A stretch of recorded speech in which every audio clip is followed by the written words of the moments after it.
Senyor president, té la paraula. Sí, gràcies, senyor president. Senyor diputat, vostè sap que les raons són moltes. També aquesta que vostè ha citat, fent referència al que jo he dit. També. Quan hi ha més crispació, més bipolarització i més confrontació, no necessàriament positiu per a un país, hi ha més participació.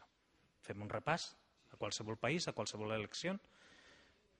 Quan hi ha un alt grau de satisfacció en el que es fa, quan no hi ha perspectiva de canvi, hi ha molta gent que deixa d'anar a votar si els que governen o els que diuen les enquestes que governaran ja les sembla bé. Això és una obvietat també, senyor Mas.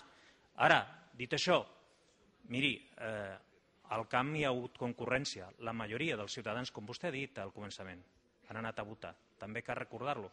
Parlem dels abstencionistes i no de la majoria del país que ha anat a votar. Uns camps s'han omplert més que altres. Senyor president. També ho he de dir. Per tant, repeteixo el que deia al començament. Si tots plegats mirem de treballar per tenir més vots la propera vegada, segur que hi haurà més participació. I ho treballarem conjuntament.